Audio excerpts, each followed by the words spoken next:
નમો ભગવતે વાસુદેવાય.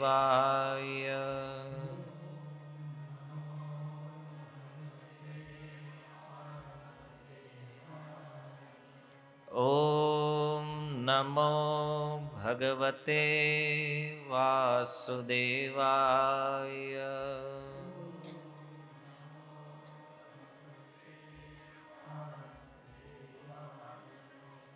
ઓમ નમો ભગવતે વાસુદેવાય.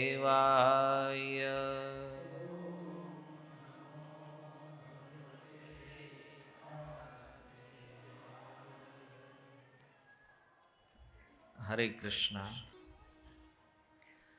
સ્વાગતમ ઉપસ્થિત સર્વ વૈષ્ણવજન શ્રોતાગણ એવં મહાનુભાવોનું. આજે શ્રીમદ ભાગવત સત્સંગનો સુંદર સૌભાગ્ય આપણને પ્રાપ્ત થયું છે. મનુષ્ય જીવનમાં આપણે ઘણા બધા કાર્યો કરતા હોઈએ છીએ અને એમાં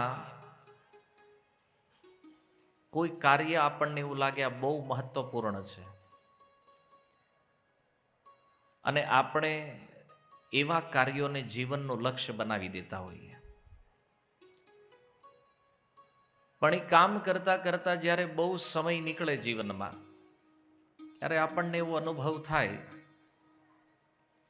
કે જેને મહત્વપૂર્ણ કાર્ય આપણે માન્યું છે, વાસ્તવમાં એની કોઈ મહત્તા છે નહીં. આજે તમે જુઓ, જે સમય કળિયુગ જે અત્યારે ચાલી રહ્યો છે અને એમાં પ્રાય આપણે જોઈએ છીએ કે લોકોનો સ્વભાવ વૃત્તિ એ કલહપ્રિય છે. આનું નામ જ કળિયુગ એટલા માટે છે કારણ કે એમાં કલહ સૌથી વધારે થાય. નાની નાની વાતો ઉપર લડાઈઓ થાય, નાની નાની વાતો ઉપર લોકો ઝઘડતા હોય, એકબીજાથી દ્વેષ, ઈર્ષા, આ બધું સ્વાભાવિક લક્ષણ છે અત્યારે. અને આ બધી વસ્તુઓનું કારણ શું છે? તો આ બધાનું કારણ માત્ર એટલું છે કે આપણી પાસે સાચા જ્ઞાનનો અભાવ છે. જ્ઞાન તો ઘણું બધું છે, એવું નથી આપણને ખબર નથી પડતી, પણ એવું જ્ઞાન છે જેનું કોઈ કામ નથી. જ્યાં કલહને વધારવા વાળું જે છે ને, એવું જ્ઞાન છે. આજે કોઈ વ્યક્તિને કહેવામાં આવે કે જ્ઞાન એટલે શું, તો એ કહેશે કે જુઓ, આટલી બધી ટેકનોલોજી વિકસી રહી છે, વિજ્ઞાન આટલું આગળ વધી રહ્યું છે, આટલી બધી સુખ સુવિધાઓ વધી રહી છે, તો આ જ્ઞાનના કારણે છે. પણ આની બીજી સાઈડ તમે જુઓ કે આ ટેકનોલોજી અને વિજ્ઞાનના પ્રોગ્રેસમાં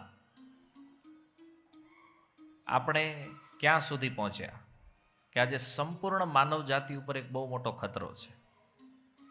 અણુબોમ્બ સુધી આપણે ગયા. ટેકનોલોજી વિકાસ એટલો વધારે કરવો તો આપણે કે આજે આખી માનવ જાતિ એક ભયાનક સ્થિતિમાંથી પસાર થઈ રહી છે. તમને એમ થાય આપણે તો કોઈ ભય નથી, આપણે તો કોઈ સમસ્યા નથી. પણ તમે જુઓ, જે શહેરમાં આપણે રહીએ છીએ, અહીંયા ખાવાનું, પીવાનું અને હવા ત્રણેય વસ્તુ અશુદ્ધ છે કે નથી? ક્યારે રોગ પ્રવિષ્ટ થઈ જાય છે આપણને ખબર પડતી? જો કેન્સર જેવા રોગો, પહેલા આપણે નામે નહોતા સાંભળ્યા ક્યારે. આજે હાલતા કોઈ માણસને ક્યારે કેન્સર આવી જાય ખબર નથી. ખરેખર ભયાનક સ્થિતિ છે આપણી. અને એટલા માટે છે, જ્ઞાન નથી આપણી પાસે. અને જે જ્ઞાન જે છે ને, એ કેવલ ખાવા પીવા ઊંઘવાનું સારું ક્યાં મળે ને, આનું જ્ઞાન છે. આહાર, નિદ્રા, ભય, મૈથુન, આના માટેની બધી સમસ્યાઓ છે, આના માટેના જ બધા પ્રયાસો છે. હરેક વ્યક્તિ એ જ સંશોધન કરે છે કે સૌથી સારું ખાવા ક્યાં મળે. કોઈ પણ વ્યક્તિને તમે પૂછો કાંઈ સમસ્યા છે તો કે ધંધો કંઈક બતાવો ને. હરેક વ્યક્તિ આજ ખોદે છે અત્યારે કંઈક ધંધો હોય તો કયો. કોઈએ આજ સુધી આવીને એવું પૂછ્યું કે એક દિવસ આપણે અહીંથી જવાનું છે તો કંઈક આત્મકલ્યાણ થાય એવું કંઈક બતાવો ને. તમારી ઉંમર જે આટલી થાય અહીં તમે બધા વડીલો ઘણા બેઠા છો, કોઈની 50 વર્ષ 60 વર્ષમાં તમને કોઈ એવો પ્રશ્ન કર્યો કે મારું આત્મકલ્યાણ થાય એવું કંઈક બતાવો? આવો પ્રશ્ન નથી થયો ક્યારેય. ત્યાં સુધી કે તમને અનેક વસ્તુઓ પૂછવા વાળા લોકો ક્યારેય એવું નથી પૂછતા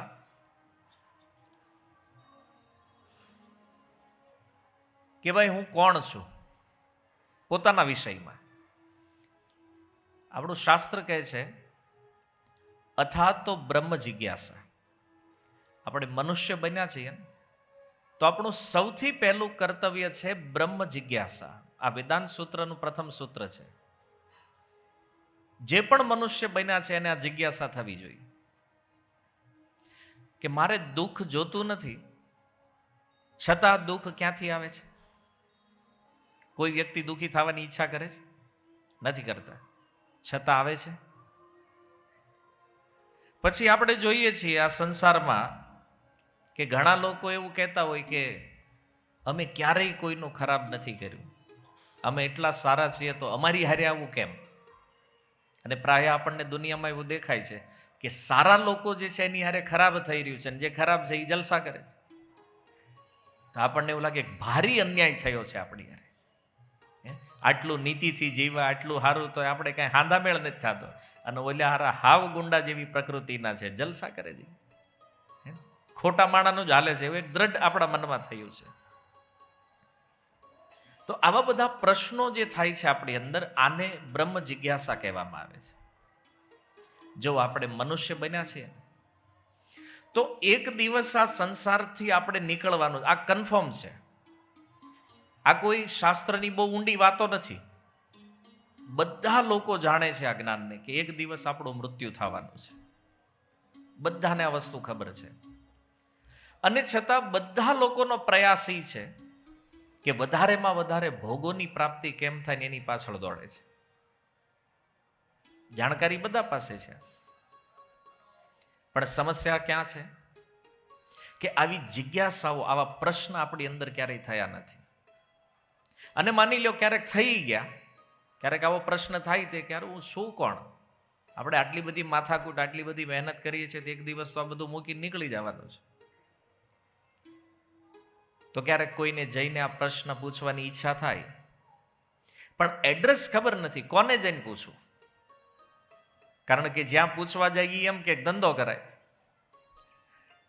કોકને પૂછવા ગયા હોય માર્કેટમાં, તમે જઈને પૂછો કે ભાઈ હું કોણ છું, તો ઓલો તો એ કે ને ભાઈ તું કોણ છો એ તારા બાપાને જઈને પૂછ, તું કોણ છો એમને કેમ ખબર હોય ભાઈ? હાલાકી એ પ્રશ્ન જ નથી સમજતો. જેને તમે જઈને પ્રશ્ન કરો છો એ પ્રશ્ન નથી સમજતો. તમે આત્મ જિજ્ઞાસા કરી રહ્યા છો, એ તમારી શરીરની આઈડેન્ટિટી આપે છે. અને એટલા માટે આવા 2-4 જગ્યાએ કંઈક ખોટા ઉત્તર મળી જાય ને ત્યારે આપણે નિરાશ થઈ જાય કે ભાઈ આની કરતા જે કરવી છે એ કરવી, કે આમાં કાંઈ ઊંડું ઉતરવા જેવું નથી. જ્યારે એ આવશે ત્યારે બધું જોયું જશે. પણ જો મનુષ્ય જીવનનો ઉદ્દેશ્ય આ પ્રશ્નનો ઉત્તર જાણવાનો છે. હું કોણ છું? મારું અસ્તિત્વ શું છે? આ સંસારમાં મને શા માટે મોકલવામાં આવ્યો છે? મૃત્યુ બાદ મારી શું સ્થિતિ હશે? આ બધું જાણવું અને આ દુઃખમય સંસારથી મુક્ત કેવી રીતે થવું, એના માટે આ મનુષ્ય જીવન મળ્યું છે. આ કેવલ ખાવા પીવા ઊંઘવા માટે નથી. અને આવું જો આપણે માનતા હોય તો આપણામાં અને પશુઓમાં કોઈ અંતર નથી. કારણ કે એ ખાવા પીવા ઊંઘવા જીવે છે, અને આપણે પણ જો ખાવા પીવા ઊંઘવા જીવવાનો છે તો બંનેમાં ફરક શું છે? આ બંનેની અંદર જે તફાવત છે એ ધર્મ છે, કે મનુષ્ય ધર્મના વિષયમાં જિજ્ઞાસા કરી શકે, પશુઓમાં ન હોય. અને આપણે જ્યારે આવી જિજ્ઞાસા કરીએ, અહીંયાથી માનવતાનો પ્રારંભ થાય. અસલી માનવતાનો આરંભ અહીંયાથી છે. હવે જિજ્ઞાસા આપણી અંદર થઈ તો એનો ઉત્તર ક્યાં મળે? તો એનો ઉત્તર આપે છે સત્સંગ. ક્યાંય શાસ્ત્રોના સત્સંગ થતા હોય, ગીતા ઉપર, ભાગવત ઉપર, રામાયણ ઉપર કોઈ સત્સંગ થઈ રહ્યો છે, ન્યા આ બધા ઉત્તર આપણને મળે. અને એટલા માટે સત્સંગમાં બેસવું આ આપણું સૌથી મુખ્ય કાર્ય છે, કે જો આપણે મનુષ્ય બન્યા છીએ તો આપણે સત્સંગમાં સમય વ્યતીત કરવો જ રહ્યો. કારણ કે આ બધા પ્રશ્નોનો ઉત્તર ન્યા મળે આપણને. ખોટી જગ્યાએ જશું તો ખોટા ઉત્તરો આવશે. અને જો સત્સંગમાં ઉત્તર શોધવાની ટ્રાય નહીં કરીએ તો પછી જે લોકો આપણને બેવકૂફ બનાવશે ને એવું બનવું પડશે આપણે. કોઈ વ્યક્તિને તમે પૂછો કે મૃત્યુ પછી શું થાય, એ કે એવું કાંઈ ન હોય, મોજ કરો. એ કે બધું કોણે જોયું છે કે આ જેટલા ગયા એમાંથી કોઈ પાછા આવ્યા નથી કહેવા, કોઈના ઈમેલ આવ્યા નથી, કોઈની ટપાલ આવી નથી, કોઈના મેસેજ આવતા નથી, કોઈના ફોન આવતા નથી. એટલે કે આવી બધી વાતો લોકોએ કરી નાખી છે. તમે એ કે જલસા કરો ને, એટલે આપણું મન આવી વાતોને છે ને જલ્દી સ્વીકારે. ધર્મથી દૂર લઈ જવા વાળી આવી નેગેટિવ વાત કોઈ કરે ને તો આપણા મનમાં જલ્દી બેસી જાય. કારણ કે સામે વાળો એનું લેવલ એટલું જ હોય. એટલે જેવી જેની માન્યતાઓ હોય એ પ્રમાણે એ લોકો પ્રચાર કરતા હોય. પણ જો આ વૈદિક જ્ઞાન જે છે, આ વૈદિક જ્ઞાનની અંદર આપણા બધા પ્રશ્નોનો ઉત્તર છે. અને એ પ્રમાણ સાથે. એવું નથી કોઈને ગમે એ વાત સમજાવી દેવી, કોઈના મગજમાં ઉતારી દેવું, એ એક જુદી વસ્તુ છે. પણ કોઈ વસ્તુને પ્રમાણ સાથે રજૂ કરવી, આ કેવલ વૈદિક જ્ઞાનની અંદર છે. આ બધા પ્રશ્નોનો ઉત્તર છે શાસ્ત્રોમાં. પણ સૌથી મોટી સમસ્યા એ છે કે આપણે શાસ્ત્ર જાણતા નથી, આપણે શાસ્ત્ર વાંચતા નથી, આપણે આ સમજતા નથી. એટલે અચાનક જીવનમાં જ્યારે આવી કોઈ સ્થિતિ બને, સ્વજનોના મૃત્યુ થાય, ત્યારે આપણી અંદર આવા બધા પ્રશ્નો જાગે. આવું કેમ? અમે આવું નથી ચાહતા, છતાં આવું થવાનું કારણ શું છે? ઘણા બધા પ્રશ્નો આપણી અંદર આવતા હોય. પણ એનો એક જ ઉત્તર છે, એ છે શાસ્ત્ર. કારણ કે આ શાસ્ત્ર જે છે એ મનુષ્ય સમાજનું મેન્યુઅલ છે. જેમ આપણે કોઈ વસ્તુની ખરીદી કરવા માટે જઈએ છીએ અને એ વસ્તુની સાથે એક બુક આવે, એક મેન્યુઅલ હોય છે. એમાં લખ્યું હોય કે આ વસ્તુને કેવી રીતે ઓપરેટ કરવાની છે, આમાં કોઈ આવો પ્રોબ્લેમ, કોઈ એરર આવે તો એને કેવી રીતે તમે બરાબર કરી શકો. આ બધી વસ્તુ એ મેન્યુઅલમાં લખી હોય. મેન્યુઅલ જો આપણે ન વાંચીએ અને સીધું જ વસ્તુનું ઓપરેટિંગ શરૂ કરી દઈએ તો જ્યારે એ બગડે ત્યારે આપણે એને રિપેર કરી શકતા નથી. આપણે એને સમજી નથી શકતા આને કેવી રીતે ચલાવવું. અને એ વસ્તુ સાથે આપણે ઉટપટાંગ રીતે કામ લેવાનો પ્રયાસ કરતા હોઈએ છીએ. પણ એક વસ્તુ સમજો કે આ શાસ્ત્ર જે છે ને એ આપણું મેન્યુઅલ છે. આ સંસારમાં આપણે આવ્યા, અહીંયા આવીને આપણે શું કરવાનું છે, આપણું કર્તવ્ય શું છે, એ મેન્યુઅલમાં બતાવ્યું છે. પણ દુર્ભાગ્ય એ છે કે આપણે મેન્યુઅલ વાંચતા નથી અને એટલા માટે આપણને કાંઈ જ ખબર નથી. પછી યતો મત તતો પથ, જેવું મનમાં આવ્યું, જ્યાંથી જે સાંભળ્યું, જે સારું લાગ્યું, આ ઓકે. પણ હવે કોઈ પ્રશ્ન કરે કે તમે જે માન્યતા રાખો છો એનું પ્રમાણ શું છે, તો એનો આપણી પાસે ઉત્તર નથી. કોઈ પૂછે કે આવું તમે માનો છો કયા આધાર ઉપર, તો કે અમારા પિતાજી માનતા હતા ને એટલે અમે માનીએ છીએ. એ પિતાજી પાસે જાય કે ભાઈ તમે આ માનો છો તો આનું કઈ સોલ્યુશન, આનું કઈ પ્રમાણ, તો કે નહીં, એ મારા પિતાજીએ કીધું હતું એટલે. દાદાને જઈને પૂછીએ કે ભાઈ દાદા આ તમે માનો, બસ એ મને લાગ્યું એટલે મેં માન્યું. આ કોઈ સિદ્ધાંત નથી, આ કોઈ વાત નથી. સત્યવાતી છે, કે જેમાં ભગવાન અને ગુરુ શિષ્ય પરંપરા દ્વારા જે જ્ઞાન આપણને આપવામાં આવે છે, જે જ્ઞાન પ્રાપ્ત થાય છે, આ વાસ્તવિકતા છે. કારણ શાસ્ત્ર કહે છે, ઈશાવાસ્યમ ઇદમ સર્વમ યત કિંચ્યામ જગત્યામ જગત. ઈશોપનિષદના મંત્ર 1 કહેવાય છે, ઈશાવાસ્યમ ઇદમ સર્વમ. આ સંપૂર્ણ સંસાર જે છે ને એ ભગવાન દ્વારા નિર્મિત થયું છે. ભગવાને આનું નિર્માણ કર્યું છે અને આ સંપૂર્ણ સંસારના સ્વામી પણ ભગવાન છે. એટલા માટે ઈ ભગવાન જેણે આ જગત બનાવ્યું છે, એણે આ જગતમાં ઈ મેન્યુઅલ પણ મોકલ્યું છે, જેમાં ઈ બધી જ વાતો છે જે આપણે જાણવી છે. આપણા તમામ પ્રશ્નોના ઉત્તર એમાં છે. તો ભગવાને આ જગત બનાવ્યું છે, તો ગીતામાં એમણે એ પણ કીધું આ જગતનું સ્વરૂપ કેવું છે, તો કહે છે દુઃખાલયમ અશાશ્વતમ. આ જગત દુઃખાલય છે, અશાશ્વત છે. દુઃખાલયનો અર્થ છે કે આ જગત બન્યું છે દુઃખ આપવા માટે. હવે આપણા મનમાં પ્રશ્ન થાય કે નહીં, અમે તો બહુ સુખી છીએ, પોતાને સુખી અનુભવ કરીએ છીએ, દુઃખ ક્યાં છે અહીંયા? જો આપણું દુર્ભાગ્ય એવું છે કે આપણને એ પણ ખબર નથી કે સુખ કોને કહેવાય અને દુઃખ કોને કહેવાય. જેણે આ જગત બનાવ્યું છે એ કહે છે આ દુઃખાલય છે, તો પછી અહીંયા સુખ મળે કેવી રીતે? તમે વિચાર કરો. અને આપણે બધા નાનેથી મોટા થયા તો આપણને એવું શીખવવામાં આવ્યું છે, ખૂબ મહેનત કરો અને એટલી મહેનત કરો કે તમે સુખી થઈ જાઓ. પણ આપણે થાય ઊંધું કે મહેનત કરતા કરતા મરી જાવી, સુખ તો ભાગમાં આવતું જ નથી. જ્યારથી સમજતા થઈએ ત્યારથી શીખવાડ્યું ખૂબ મહેનત કરો. આપણને લાગ્યું કે હાલો ને કરીએ મહેનત, અને બહુ મહેનત કરી પણ ખબર જ ન પડી કે હવે અટકવાનું ક્યારે આમાં. એ કે ના નહીં, મહેનત કરતા કરતા મરી જાઓ. તો ખબર જ ન પડી ખાલી મહેનત કરી જ શેના માટે? તો કે સુખ માટે. હવે એને પ્રશ્ન કરો, સુખ મળ્યું? તો એ ખબર જ ન પડી ક્યાં આવ્યું ને ક્યાં વયું ગયું.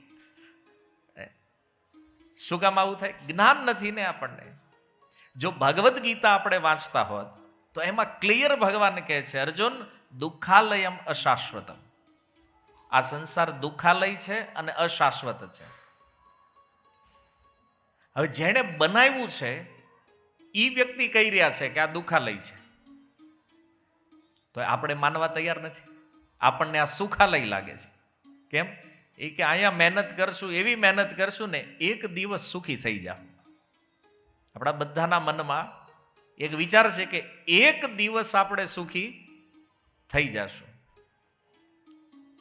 જો ભગવાનની વાત આપણે માનતા નથી, તો જેણે બનાવ્યું કહે છે કે મેં આમાં સુખ મૂક્યું જ નથી, તો તને મળશે કેમ? તો આપણે ચેલેન્જ કરી ભગવાનને, નહીં તમે ભલે નો, બાકી અમે ગોતીને રહેવું. જે વસ્તુ જ્યાં છે જ નહીં તો એના મળવાની કોઈ સંભાવના નથી.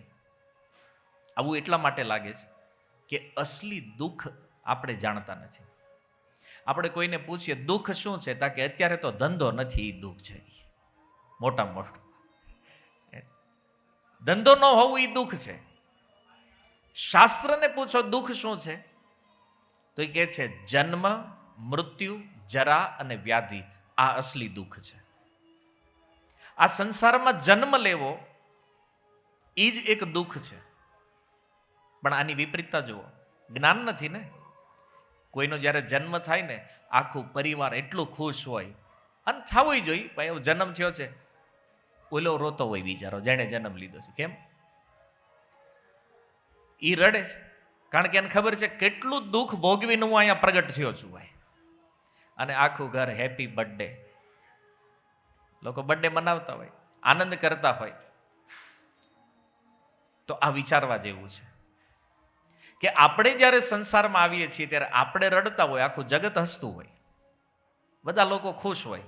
કે આપણા ઘરે પુત્રનો જન્મ થયો, પુત્રીનો જન્મ થયો. પણ શ્રીમદ ભાગવતની અંદર કપિલ ભગવાન કહે છે જન્મનું દુઃખ શું છે. જો ગીતાની અંદર ભગવાન એક શ્લોક બોલ્યા છે 13મા અધ્યાયમાં. એમાં કીધું જન્મ મૃત્યુ જરા વ્યાધિ દુઃખ દોષાનું દર્શનમ. આ સંસારમાં જન્મ મૃત્યુ જરા અને વ્યાધિ આનું અનુદર્શન જે છે એ જ્ઞાનની પ્રાપ્તિ કરાવવા વાળું છે. જ્ઞાનના 20 બિંદુઓની ભગવાને ચર્ચા કરી, એમાંથી આ 4 પોઈન્ટ છે. તો મૃત્યુ જરા અને વ્યાધિ તો દુઃખ છે, સમજમાં આવે. પણ જન્મને ભગવાન દુઃખ કેમ કહે છે?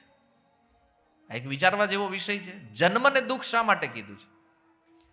કારણ કે જન્મના તત્વને આપણે જાણતા નથી. ઓલું જે ત્રણેય છે ને, જરા વ્યાધિ ને મૃત્યુ, એ દેખાય છે, સામે દેખાય, અને એટલા માટે આપણને એવું લાગે કે નહીં, આ ત્રણેયમાં દુઃખ છે, જન્મમાં દુઃખ ન હોવું જોઈએ. જ્યારે કોઈ જીવ માતાના ગર્ભમાં આવે ને, 6 મહિના સુધી આનું શરીર બને. ભાગવત પુરાણની અંદર, ગરુડ પુરાણની અંદર આ વર્ણન છે. 6 મહિના સુધી ગર્ભમાં શરીર બને અને 7મા મહિને એમાં જ્ઞાન શક્તિ પ્રગટ થાય. સુખ દુઃખની અનુભૂતિનું જ્ઞાન એ જીવ 7મા મહિને અનુભવ કરે. અને એ અનુભવ કરીને ભગવાનને પ્રાર્થના કરે કે પ્રભુ આ જે નરકમાં મોકલ્યો છે મને, તમે અહીંથી મને બહાર કાઢો. અહીંથી જો તમે મને બહાર કાઢશો, તમે જે કહેશો નહીં હું કરીશ. આવી પ્રાર્થના પ્રત્યેક જીવ માતાના ગર્ભમાં કરે છે. હવે એક પ્રશ્ન થાય, ગર્ભમાં વાંધો હું હતો ભાઈ? શું તકલીફ હતી? ભગવાનને પ્રાર્થના કરવી પડી અહીંથી મુક્ત થવાની. તો ગરુડ પુરાણ કહે છે કે ઓરિજિનલ જે નરક લોક છે, વાસ્તવિક જે નરક છે, એના કરતા 100 ગણું દુઃખ જીવ માતાના ગર્ભમાં અનુભવ કરે. આજે કોઈને કીધું હોય તમારે નરક જવું છે, તો એનાથી એને ભય લાગે કે નરક ભારી ખતરનાક છે. અને સુખદેવજીએ પંચમ સ્કંદના અંતમાં 28 નરકોનું વર્ણન કર્યું છે. હવે એ નરક લોકના વર્ણન ખાલી સાંભળો ને તો મનમાં એકવાર નિશ્ચય થઈ જાય, પાપ કરાય નહીં કોઈ. આવી ભયાનક સજાઓ છે એ નરકની અંદર. જ્યારે ગરુડ પુરાણ કહે છે કે એ નરક લોક કરતા 100 ગણું દુઃખ જીવ માતાના ગર્ભમાં અનુભવ કરે છે. આ ગર્ભવાસ જે છે ને એટલો ખતરનાક છે. અને આની અનુભૂતિ આપણે કરી છે બધાએ, ત્યારે આપણે આ સંસારમાં આવ્યા છીએ. અને આ પ્રાર્થના ભગવાનને આપણે બધાએ કરી છે કે પ્રભુ અહીંથી બહાર કાઢો. ભગવાન કે તું કરીશ, હું બહાર જઈ તમારું ભજન કરીશ. ભજન કરી અને આ ગર્ભ યાતનાઓ ભોગવવા પાછો નહીં આવું ક્યારેય. ભગવાન કે ખોટું બોલે છે. કેમ? તો કે આવું તું ગઈ વખતે બોલ્યો હતો, એની પહેલાય બોલ્યો હતો, એની પહેલાય બોલ્યો હતો. શું કામ બહાર કાઢું? કારણ કે જેવો તને આ જગતમાં મોકલશો એટલે બહાર નીકળી તું પાછો ધંધે લાગી જાય. વળી એમ્બ્રોઇડરી મશીન ગોતે, ક્યાંક જમીનો ગોતવા માંડે, ક્યાંક શેર માર્કેટમાં લાગી જાય. તને શું કામ બહાર કાઢવો જ ભાઈ?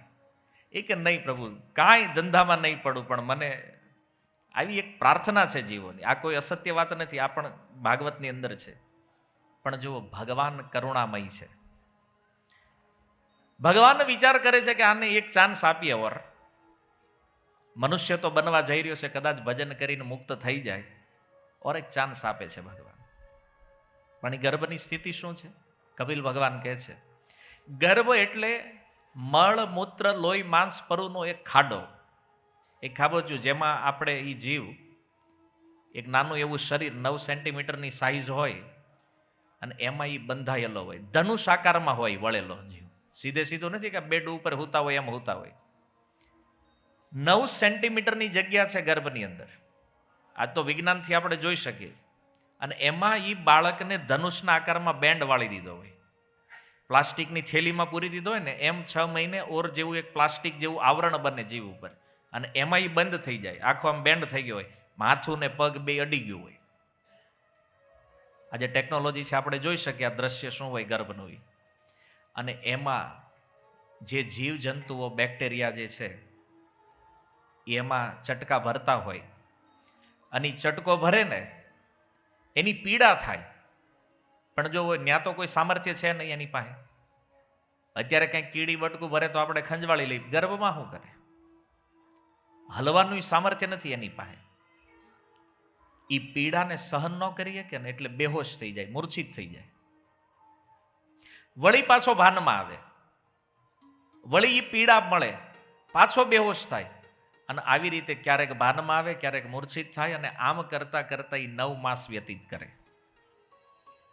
9મો માસ જ્યારે પૂર્ણ થવા આવે, ગર્ભમાં એક વાયુ પ્રગટ થાય, જેને પ્રસવ વાયુ કહેવામાં આવે છે. એનો ધક્કો લાગે આ મસ્તક ઉપર, અને સીધો ગર્ભથી બહાર ફેંકાઈ જાય, ઉલટો થઈને ઊંધા માથે નીકળે. અને આની અનુભૂતિ ક્યાં થાય? કોઈ પણ બાળક જન્મ લે ને, એના માથા ઉપર જોજો, અહીંયા જ ખાડો હોય સેન્ટરમાં. એ શેનો ખાડો હોય છે? જે ધક્કો લાગ્યો છે ને, જેના ફોર્સથી ગર્ભમાંથી બહાર આવ્યો છે. અને જેનું એક બીજું પરિણામ એ છે કે એના પૂર્વ જીવનની સ્મૃતિ એને ગર્ભમાં હોય, અને જેવો જન્મ થાય, બહાર નીકળે એટલે એ બધું વિસ્મરણ. ક્યારેક ક્યારેક થોડુંક યાદય હોય, પણ જેમ જેમ ઘરમાં જન્મ લે, થોડોક મોટો થાય, બધાની યારે હળતો મળતો થાય, આ મારું પરિવાર છે, આ માતા છે, પિતા છે, ઓળખ થાય, એટલે પૂર્વ જીવનની બધી વિસ્મૃતિ થઈ જાય. બોલતા શીખે નહીં, પહેલા બધું વિસ્મરણ થઈ જાય, અને ફરીથી સંસાર સાથે જોડાય. હવે જન્મ થઈ ગયો, અને જન્મ થયા પછીનું દુઃખ શું છે? માતા પિતાને એવું લાગે આ બીમાર છે, આનું સ્વાસ્થ્ય સારું નથી, એટલે દુનિયાભરની વસ્તુઓ ખવડાવે ને પીવડાવે, એની ઈચ્છા ન હોય તોય. આજ તો દવા જ સમજી લ્યો છે, હોસ્પિટલમાં જ ઘરે લાવો, બાળકનું વજન હોય એટલી દવા હોય. યાર ન બોલી શકે, ન કાંઈ કહી શકે. હવે એને દુખતું હોય માથું, માતાને એમ થાય કે આને પેટમાં દુખે છે, પેટની દવા પીવડાવે, તોય એને રડવા સિવાયની પાસે બીજી કોઈ અભિવ્યક્તિ નથી. પોતાના દુઃખને વ્યક્ત કરવાનો એક જ માર્ગ છે, એ રડે. અને ત્યારે આપણને ખબર પડે કે આને કંઈક તકલીફ છે, પણ એ તકલીફ સમજાય એટલે એની ઉપર પ્રયોગ થાય. પેટની દવા પીવડાવે, શરદીની પીવડાવે, પછી ખબર પડે કે આને માથું દુખતું છે, પછી માથાની આપે. આપણને ખબર નથી એને શું થાય, એ વ્યક્ત કરી શકતો નથી. અને આવી રીતે આ બધા કષ્ટ સહન કરતા કરતા થોડો સમજદાર જ્યારે થાય, એટલે 2 વસ્તુ એની ઉપર લાગુ થઈ જાય જન્મ થતાની સાથે. એક છે જરા, એટલે કે વૃદ્ધાવસ્થા, અને બીજું છે રોગ, વ્યાધિ. હવે જો જીવન મળ્યું છે એટલે ધીરે ધીરે ધીરે ધીરે એ મોટો થાય. આપણને એવું લાગે કે મોટો થઈ રહ્યો છે, આપણે મોટા થઈ રહ્યા છે, આપણી ઉંમર વધી રહી છે, પણ વાસ્તવિકતા એ છે કે આપણે વૃદ્ધાવસ્થા બાજુ ગતિ કરી રહ્યા છીએ. લોકો કહે છે કે એક જ વાર જન્મ થાય, એક જ વાર મૃત્યુ થાય. એવું નથી. જન્મ એક વાર થાય, પણ આપણું મૃત્યુ તો પ્રતિ ક્ષણ થઈ રહ્યું છે. એક એક ક્ષણ આપણે મૃત્યુ પામી રહ્યા છીએ, કારણ કે જે ક્ષણ ગઈ છે પાછી તો આવવાની નથી. કદાચ ગમે એટલું બળ લગાવી દો, ગમે એટલું ધન લગાવી દો, એ ગયેલી એક ક્ષણ પણ પાછી મળતી નથી. તો વૃદ્ધાવસ્થા લાગી ગઈ, જરાવસ્થા, અને સાથે રોગ. આ જગતમાં એવો કોઈ વ્યક્તિ નથી કે જે ક્યારેય રોગી ન થયા હોય. આ ઇનબિલ્ટ વસ્તુ છે આ શરીરમાં.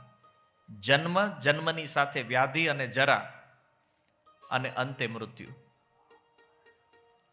જો વૃદ્ધાવસ્થાનું દુઃખ કેવું છે. નાના બાળક જ્યારે હોય ને ત્યારે એ ચિંતામાં હોય કે હારું આપણે કેવી એમ થતું નથી કાંઈ, જલ્દી હું મોટો થઈ જાઉં. અને વ્યક્તિ મોટોય થઈ જાય, યુવાન થઈ જાય, ત્યારે પછી બાળપણ ઉપર નિબંધ લખે કે હું બાળક હોત તો સારું હતું. એ હતા આપણે એક દિવસ, પછી આપણને યાદ આવે કેવા જલસા કરતા હતા, કાંઈ ટેન્શન નહોતું, કાંઈ માથાકૂટ નહોતી, એને કોઈને પૂછવાનું નહીં, કાંઈ નહીં, ફ્રી રખડતા હતા. યુવાન થયા, જવાબદારીઓ વધી, અને ધીરે ધીરે જવાબદારીઓને પૂરી કરે ન કરે ત્યાં વૃદ્ધાવસ્થા આવી જાય. અને વૃદ્ધાવસ્થાનું દુઃખ જે છે એ તો બધા જાણીએ છીએ. ઇન્દ્રિયોમાં શક્તિ ન રહે,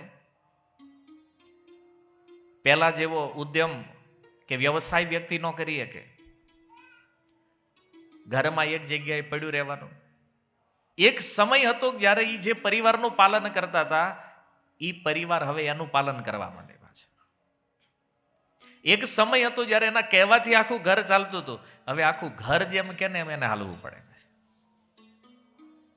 આ વૃદ્ધાવસ્થાનું દુઃખ છે. ભલે એમ લાગતું કે ના ના આપણા ઘરમાં આપણી બહુ વેલ્યુ છે ને બધું, પણ તોય ક્યારેક એ તો સાંભળવું જ પડે કે તમને ખબર ન પડે એટલે તમે શાંતિ રાખો ઘડી. આવું થાય ને તે દુઃખ લાગે ને કે જેના માટે આખી જિંદગી આપી દીધી છે અને એ વ્યક્તિ પછી જ્યારે એમ કે આવું તમને ખબર ન પડે તો અંદર તો વિચાર આવે ખબર નહોતી પડતી એટલે જ તમને હાજવાત બધા. પછી તમે ગમે એટલો પછતાવો કરો એનો કોઈ અર્થ નથી. જેમ કોઈ પશુ ઘરડું થઈ જાય ને આપણા ઘરે બાંધ્યું હોય અને પછી એની જેવી ઉપેક્ષા થાય ને, વૃદ્ધાવસ્થામાં પણ દશા આવી જ હોય. આપણને નાના અમારા ઘરે તો છોકરાઓ બહુ સારા છે, સંસ્કારી જ, વાંધો નહીં આવે. એ બધી વાત સાચી, પણ દુઃખ ઈ દુઃખ છે. શરીરમાં શક્તિ નથી અને એ ખાટલામાં પડ્યા પડ્યા મૃત્યુની રાહ જોતા હોય, રોગથી ઘેરાઈ ગયા હોય. અને રોગ એક એવી વસ્તુ છે કે આની પણ ચાહના કોઈ નથી કરતું, છતાં એ આવે. આપણે ક્યાંય પ્રાર્થના નથી કરતા, ક્યાંય ડોક્ટરને જ નથી કહેતા કે અમને એવી દવા આપો ને કે કંઈક રોગ આવે. કહે છે ડોક્ટરને ક્યારે? કેમ? તો કે 3 પેઢીમાં કોઈ બીમાર પડ્યું નથી. અમારા ઘરે ખબર જ નથી કે ભાઈ ટાઇફોઇડ કેવો હોય, મેલેરિયા કેવો હોય, તો અમને કંઈક એવી દવા આપો કે અમે બીમાર થઈએ. માગે છે બીમારી કોઈ? નહીં. બધા સ્વસ્થ રહેવા ચાહે છે, છતાં રોગ આવે છે. કોઈ વૃદ્ધ થવા ચાહતું નથી, છતાં વૃદ્ધાવસ્થા આવે છે. અને જન્મ અને મૃત્યુ તો આપણે જાણીએ છીએ, એની ઉપર તો આપણો કોઈ કંટ્રોલ જ નથી. સૌથી વધારે ભયાનક સમસ્યા આપણને લાગે છે મૃત્યુ. મરવાનો સમય જે છે ને એ બહુ ખતરનાક દેખાય છે. શું કામ? કારણ કે આ મૃત્યુ જે છે ને એનો ડર એવો હોય છે અને એના કારણે આ સંસારમાં બધાને, કોઈને પણ પૂછો ક્યારેક મરવું છે, ક્યારેય નહીં. કોઈ મૃત્યુની ઈચ્છા નથી કરતું, છતાં એ આવે છે. અને મૃત્યુ સમયે કે જે કંઠ જે છે, કફ પિત્ત વાત, જે ત્રિધાતુ છે આપણા શરીરમાં, એ ધાતુઓ જ્યારે અસ્વસ્થ બને, કંઠ કફથી ભરાઈ જાય, નાડીઓ મંડે તૂટવા, અને ભયાનક પીડા છે મૃત્યુની પણ. ગરુડ પુરાણ કહે છે હજારો વીછી એક સાથે ડંખ મારે અને જે પીડા થાય ને, આવી પીડા મૃત્યુ સમયે થાય હરેક વ્યક્તિને. મૃત્યુનું વર્ણન આપણે સાંભળવી ને તોય આપણને એમ થાય કે આ બહુ ખતરનાક સ્થિતિ છે. આ જે નાડીઓ છે, ક્યારેક ક્યારેક એક સોય એમાં નાખીએ આપણે, કેટલી પીડા થાય છે આપણે જાણીએ છીએ. આ નાડીઓ મંડે ફાટવા, જેમ ઓલો છાવણી વાળો ઘાસ ચેરી નાખે ને એમ નાડીઓ ફાટે શરીરમાં. શ્વાસ લેવાય નહીં, કારણ કે બધું કફથી ભરાઈ ગયું હોય, બધું બ્લોક થઈ જાય અંદર. અને ક્યારેક ક્યારેક મૃત્યુ પહેલા જ વ્યક્તિ મૂર્છિત થઈ જાય.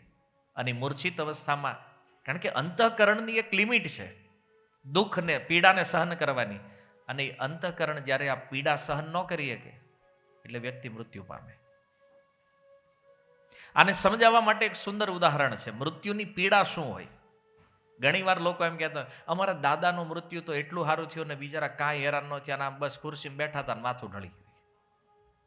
હવે શું કામ ઢળી ગયું છે ને એ આપણને નથી ખબર.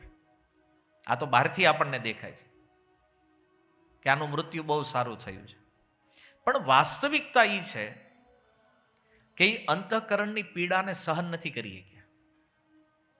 જો કોઈ એક વ્યક્તિ હોય, એને કોઈ એક લાકડી મારે, એને કહે એના માથા ઉપર પ્રહાર કરો, એક લાકડી મારો, તો એ શું કરે? અવાજ કરે. એને આપણે માર્યું છે એટલે બૂમ પાડે. એને ફરીથી મારો ઓર જોરથી બૂમ પાડશે. ત્રીજી વાર એને પ્રહાર કરો ઓર વધારે જોરથી બૂમ પાડશે. ચોથી વાર પ્રહાર કરો તો એ બૂમ નહીં પાડે, એ મૂર્છિત બેભાન થઈ જાય. પછી 5મો પ્રહાર કરો, કોઈ રિએક્શન નહીં. 6ઠી વાર પ્રહાર કરશો તોય કોઈ રિએક્શન નથી. 7મી વાર પ્રહાર થશે તો પણ કોઈ રિએક્શન નથી. અને 8મી વાર જ્યારે પ્રહાર થાય તો એનું મૃત્યુ થઈ જાય. તો તમે સમજો 8 પ્રહાર થયા છે. પહેલા 3 પ્રહારની અંદર એની પીડા વ્યક્ત થઈ, એણે બૂમ પાડી રિએક્શન આપ્યું. ચોથા પ્રહારમાં બેહોશ, કોઈ રિએક્શન નહીં. હવે પછી જે પ્રહારો થયા એમાં કોઈ રિએક્શન નથી, પણ એ 8મા નંબરનો પ્રહાર થયો એટલે એનું મૃત્યુ થયું. અને એ જો ન થયો હોત તો એ માણસ જીવતો હોત. તો હવે પ્રશ્ન એ છે કે 8 પ્રહારમાં કયા પ્રહારનું દુઃખ સૌથી વધારે હતું? નંબર પ્રમાણે તમે જો કયો પ્રહાર સૌથી વધારે પીડાદાયક હતો?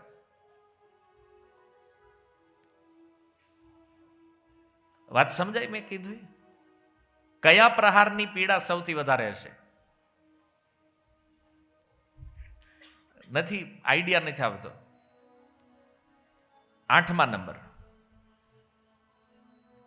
8મા નંબરનો પ્રહાર એવો હતો કે જો એ ન થયો હોત તો મૃત્યુ ન થાત. પણ એ પ્રહાર જ્યારે થયો તો રિએક્શન કાંઈ નહોતું. એ શરીર એમનામાં જ હતું, કોઈ રિએક્ટ નથી કરતું, પણ એનું મૃત્યુ થયું.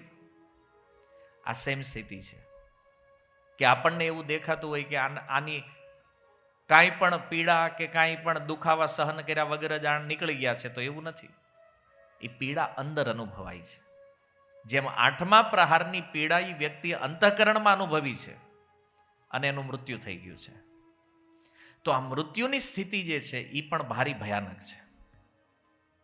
તો આ 4 દુઃખ જે છે ને, આ મનુષ્યના અસલી દુઃખ છે, જે પ્રત્યેક વ્યક્તિ સાથે જોડાયેલા છે. એવું નથી કે ભારતમાં રહેતા હોય દુઃખ છે તો અમેરિકા જાય તો દુઃખ મટી જાય, નહીં મટે.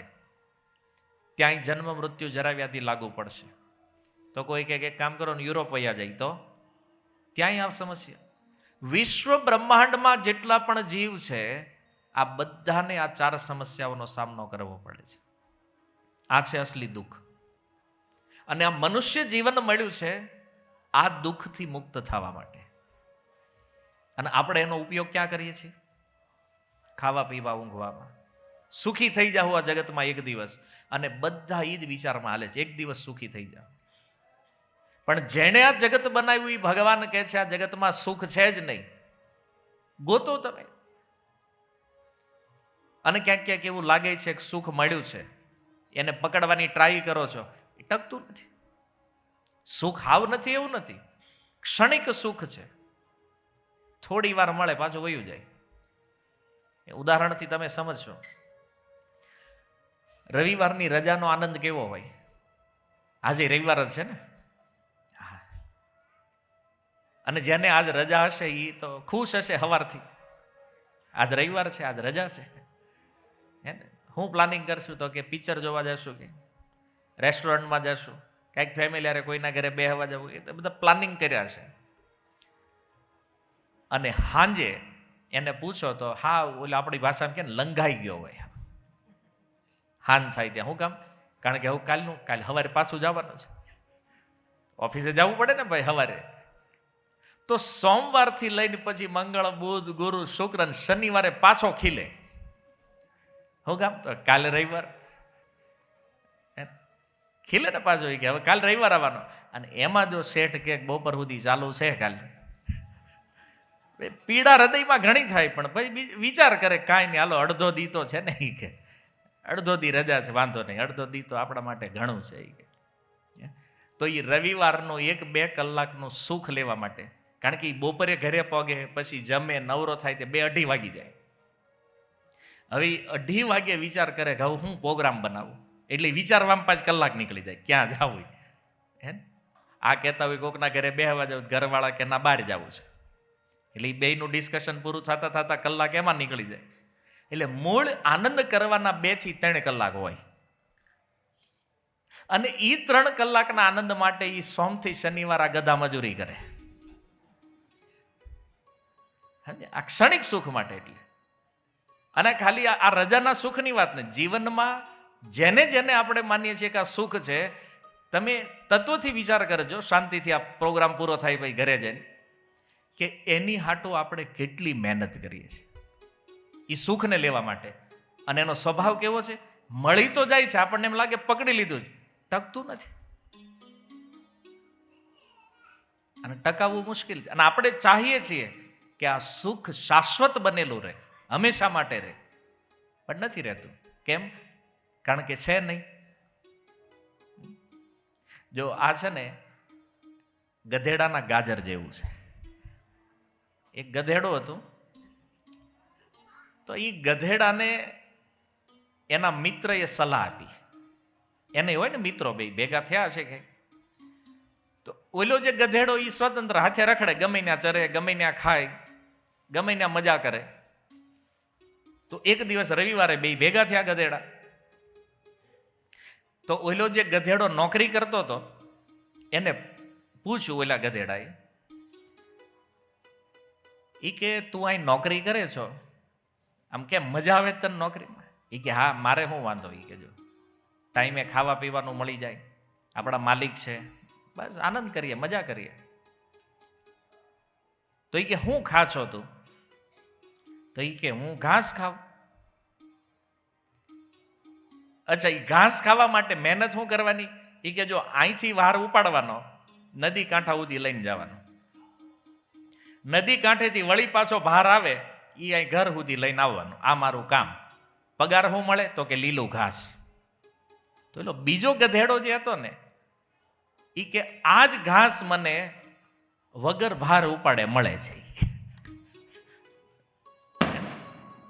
તો ઈ કે તું એક કામ કર, આ નોકરી મૂકી દે અને મારી હારે વયું આવી, ખાવાની ચિંતા નહીં રહે. તો ઓલું જે પહેલો ગધેડો હતો ને એને શું કીધું? ઈ કે આવું છે, પણ તને ખબર છે આ મને ખાલી ઘાસ નહીં, મને ગાજર મળવાનું છે. તો એ કે ગાજર કેમ? તો ઈ કે જો હું રોજ અહીંથી જ્યારે યાત્રા શરૂ કરું ને એટલે મારી સામે એક ગાજર આવે છે, અને ઓલો જેનો જે માલિક હોશિયાર એટલે શું કરે, ગધેડા ઉપર બેહે અને એના મોઢાથી 1 ફૂટ આગળ ગાજર ટીંગાડી રાખે. એટલે ઓલું ગધેડું જોવે, ઈ કે એક દિવસ આને પકડી લેવાનું છે. ઈ કે મારે જે ઓલા નોકરી કરતા એનું હોય, એક દિવસ મારો પગાર વધશે. ઈ કે એટલે આને બિચારાને એમ કે ઘાસ તો મળે જ છે, પણ ગાજર જે છે ને એ બોનસ છે, અને આને પકડવાનું થાય છે. એટલે એ જ્યારે હાલવાનું શરૂ કરે ઓલો આમ ગાજર લઈને બેસી જાય ઉપર, અને 1 ફૂટનું ડિસ્ટન્સ ગધેડો જેમ હાલે એટલે ગાજર આગળ હાલે. અને ઓલાને એક જ કેસર ચડી ગઈ, એક દિવસ આ ગાજરને હું પકડી લઈશ. વળી નદીએ પોગે એટલે ઓલો ગાજર હંકેલીને મૂકી દે, પાછું એનું કામ પતાવે, પાછું ભાર મૂકે એની ઉપર, એ પોતે બેસી જાય અને વળી પાછું ગાજર કાઢે. એટલે નદીએથી પાછો ઘર સુધી રસ્તામાં એક જ વિચાર, ગાજર પકડી લેવાનું છે એક દિવસ. આ રોજનો ક્રમ. હવે વિચાર એ છે કે આ ગધેડાની ગાજર કોઈ દી મળવાનું? ગાજર એ સુખ છે, અને ગધેડો જે છે ને આપણે છીએ. આ સંસારમાં આ માયાએ આપણને એટલા ગાજર લટકાવ્યા છે ને આપણી આગળ, આપણને એમ થાય એક દિવસ તો હું સુખી થઈ જાય, બસ હવે છોકરાના લગ્ન થાય ને એટલી જ વાર, પછી આમ જો જલસા જ જલસા. અને જેવા લગ્ન થાય ને એટલે ઓલો કે બાપા હવે તમારે હારે નહીં ફાવે, તમે નીકળો, લે ગાજર તું બીજું લે. હવે આ ગાજરની વાટે એને 25 વર્ષ કાઢ્યા હોય કે ભાઈ દીકરો 25 નો થાય અને એના વિવાહ થાય એટલે આપણે આ માથાકૂટ બંધ થાય. એટલે એ 25 વર્ષ આઘું ગાજર દેખાતું હોય એને. જો આપણા સુખનું ડેસ્ટિનેશન કેટલું લાંબુ છે. 25 વર્ષ આપણે વેઇટ કરીએ છીએ કે હું 25 વર્ષ પછી સુખી થઈ જઈશ, અને જ્યારે એ સુખ આવે ને ત્યારે ખબર પડે કે ઓહો અસલી દુઃખ તો હવે ચાલુ થયું છે. આ માયા જે છે ને આ ગાજર બતાવે છે આપણને સુખી થઈ જાવ. જ્યારે સૌરાષ્ટ્રથી અહીંયા આવ્યા હોય ને ત્યારથી નક્કી હોય એક વાર બસ ઘરનું ઘર થઈ જાય ને પછી વાંધો નહીં. અને ભાગમાં હોય તો અમુકને થઈ જાય અને પછી ખબર પડે કે હવે આપણે અહીં નથી રહેવાનું. કેમ તો કે આ તો ભાઈના ભાગમાં વયું ગયું, આપણે લાગો પાછા કામે. એટલે જે સુખને આપણે ડેસ્ટિનેશન માનીએ છીએ ને, કાળ એ બધું નષ્ટ કરી દે છે. આપણી જે યોજનાઓ હોય, આપણા જે પ્લાનિંગ હોય, આ બધા પ્લાનને કાળ વીખી નાખે છે. અને એટલે જો સુખને પકડવાનો પ્રયાસ ક્યારેક ક્યારેક અમુકને લાગે છે કે ના ના અમારે ગાજર પકડાઈ ગયું છે બરાબર, જેની પાસે બહુ ધન આવ્યું છે ને એને લઈને અમે ગાજર પકડી લીધું છે, કેટલા દી રહેવાનું છે. એમ ઘણા એવા શેઠિયાઓને આપણે જોયા છે, મોટી મોટી કરોડ 2 કરોડની ઓફિસોના ફર્નિચર હાલતા હતા ને તે અશ્વિની કુમાર પગ્યા હતા. જે ઓફિસો બનાવીને વિચાર કર્યો હતો કે અહીં બેસીશું ને અહીંથી ધંધો કરશું ના કરશું, અહીંયા ફર્નિચર હાલતું હતું ને ત્યાં એનું ફર્નિચર વિખાઈ ગયું. એટલે કદાચ કોઈને એમ હોય કે ના આપણે સુખ પકડી લીધું છે, તો પ્રશ્ન ટકશે કેટલા દિવસ? યા તો કોક લઈને નીકળી જાય અને કાંઈ એક દિવસ આપણે જ એને છોડી દઈશું મૃત્યુના સમયે. આ સંસારની વાસ્તવિકતા છે. કોઈને માયનામાં આવે તોય ભલે, ન આવે તોય ભલે. અને આવી સ્થિતિમાં આપણે રહીએ છીએ. અને કોઈને કહેવી ભાઈ ભજન કરો ને થોડું, એ પ્રભુજી કામ એટલા છે ને, અમારી ઉપર જવાબદારીઓ એટલી છે, શું કરીએ અમે? એ જ જવાબદારીઓ મારી નાખશે એક દિવસ. ભજન નહીં કરો તોય જવાબદારી નિભાવવાની છે, અને કરશો તોય નિભાવવાની છે. જે પરિવાર છે, સમાજ, જવાબદારી કંઈ જવાની નથી. પણ આપણી સમજણ કાંઈક ઊંધી કામ કરે છે.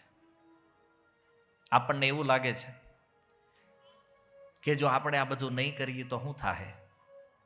પણ ક્યારેય વિચાર કર્યો છે કે અચાનક આપણું મૃત્યુ થઈ જાય, આપણે આ સંસારમાં ન હોય તો પછી શું થાય? અને આનો એક નાનો એવો અનુભવ કરવો હોય ને, ઘરેથી કોઈને કીધા વગર 15 દી માટે હિમાલય બાજુ નીકળી જાવ. કોઈ ફોન નહીં, કોઈ કોન્ટેક્ટ નહીં, અને 15 દી પછી આવીને જોજો કે આપણી વગેરે શું અટક્યું છે. કાંઈ નથી ઊભું રહેતું. પણ આપણે એવા ભ્રમમાં છીએ કે નહીં, હું હઈશ ને તો જ આ બધું હાલવાનું છે, તો જ આ બધી વસ્તુ બરાબર હાલશે. સૌથી મોટો ભ્રમ. આજે જાગીએ છે ને કાલે સવારે આંખ ન ખુલી આ પૃથ્વીમાં હું ઊભું રહી જાય? નથી રહેતું. આ સમજવું પડશે. જે સુખ માટે જિંદગી કાઢી નાખી, એ સુખ હજી હાથ લાગ્યું નથી, અને લાગવાનું નથી. શું કામ? કારણ કે છે જ નહીં. એટલે ભગવાન કહે છે દુઃખાલય. જો એકવાર અકબરે બિરબલને કામ આપ્યું, મૂર્ખ્યા ગોતતો આવી ગયા. ચાર મૂર્ખ ગોત્યા એને. ટોટલ 6 ગોતવાના હતા, પણ 4 મળ્યા ને એમાં જ બિરબલ આવ્યો અકબર પાસે ને એને કીધું કે વર્ણન કરી કયા કયા ટાઈપના મૂર્ખ મળ્યા હતા રસ્તામાં. તો એમાં એક મૂર્ખ એવો હતો, બિરબલ જ્યારે ત્યાંથી નીકળ્યા ને તો એ આ લાઇટ એટલે પહેલાના જમાનામાં ફાનસ હતા, તો જાહેર રસ્તા ઉપર એ ફાનસના અજવાળામાં કંઈક શોધતો હતો. એટલે બિરબલને થયું કે આનું કંઈક ખોવાઈ ગયું લાગે છે. નજીક જઈને એને પૂછ્યું, એ કે શું ગોતે? કે વીંટી ખોવાઈ ગઈ છે, સોનાની હતી. તો બિરબલને થયું કે ભાઈ સોનાની વીંટી ખોવાણી છે, ચાલો ને આપણે થોડીક હેલ્પ કરીએ, બિચારાને મળી જાય. હવે અડધી કલાક એ દીવાના ફરતા ફરતા બે ફર્યા. હવે તમે જાણો છો દીવાનું અંજવાળું હોય કેટલું ફાનસનું, અને એટલામાં પડી હોય મળે. એટલે અડધી કલાકે પછી બિરબલે પૂછ્યું, એ કે ભાઈ પડી તી ક્યાં? તો કે આમ મેં અંધારો આમ ખૂણો રહ્યો ને ન્યા. તો કે આય હું કામ ગોતે? તો કે આય અંજવાળું છે. આપણી દશા એવી છે. સુખ ક્યાં છે? એનું ડેસ્ટિનેશન ગીતામાં ભગવાન કહે છે, ન સૂર્યો ન શશાંકો ન પાવક. જ્યાં સૂર્યના પ્રકાશની પણ જરૂર નથી, જ્યાં ચંદ્રના પ્રકાશની જરૂર નથી, જ્યાં અગ્નિની જરૂર નથી, જે ધામ સ્વયં પ્રકાશિત છે. યદ ગત્વા ન નિવર્તન્તે તદ ધામ પરમમ મમ.